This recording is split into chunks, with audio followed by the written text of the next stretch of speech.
राम तो अंतर्मन में, राम अयोध्या में भी है, राम कश्मीर में भी, राम बिहार में भी है, राम महाराष्ट्र में भी है। राम तो कबीर के राम है, गांधी के राम है, यहाँ की फिजाओं में। क्या बात करते हैं प्रधानमंत्री जी।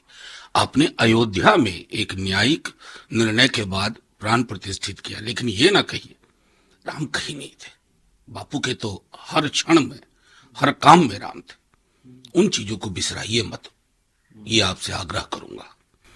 कह रहे हैं कि नरेंद्र मोदी कहते हैं कि कुछ लोग कहते थे मंदिर बनेगा तो आग लग जाएगी। नहीं, देखिए, इतिहास को और साक्ष्यों को तोड़ मरोड़ के पेश करने की कला के जादूगर हैं मोदी जी, मैं मानता हूं, लेकिन ये कला चलती नहीं है, वो ढप से बैठ जाती है। किसने कहा था? ये कैसे हुआ है?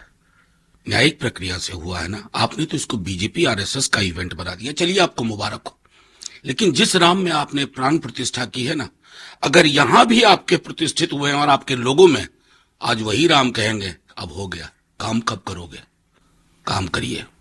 दिया गया है, कैसे देखते हैं लगातार? देखिए, मैं अब तो इतनी दफा आप लोगों से ये बात इन विषयों पर कह चुका हूं कि कभी कभी लगता है कि कोई ऐसा दिन, कोई ऐसा क्षण जाता है जब ये नहीं होता है। कभी हेमंत जी, कभी तेजस्वी जी, कभी अरविंद केजरीवाल, कभी आदित्य ठाकरे, कभी रोहित पवार, कभी तमिलनाडु के मंत्री।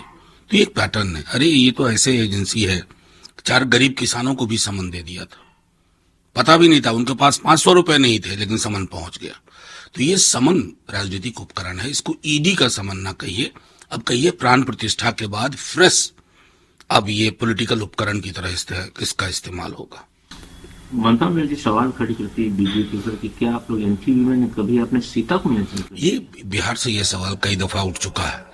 जिस दिन प्राण प्रतिष्ठा की ठीक उससे एक दिन पूर्व आदरणीय मुख्यमंत्री जी और उप मुख्यमंत्री जी ने राम जानकी अस्पताल का उद्घाटन किया। तो सीता का महत्व, सीता के बगैर राम की संकल्पना तो कतई संभव नहीं है।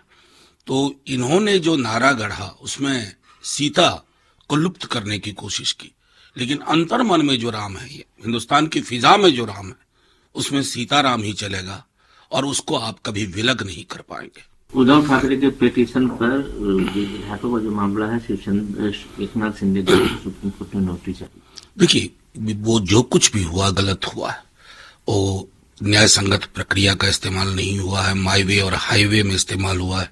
लेकिन मैं फिर भी आगाह कर दूं लोगों को जो इस काम में लगे रहते हैं, अपने शिवसेना के सांसद विधायक तोड़ लिए, आधार नहीं तोड़ पाए, चले जाइए महाराष्ट्र। आपने शरद पवार साहब के विधायक सांसद तोड़े, पार्टी नहीं तोड़ पाए, आधार नहीं तोड़ पाए, उनके साथ वो आधार ही आपको ले डूबेगा काफी।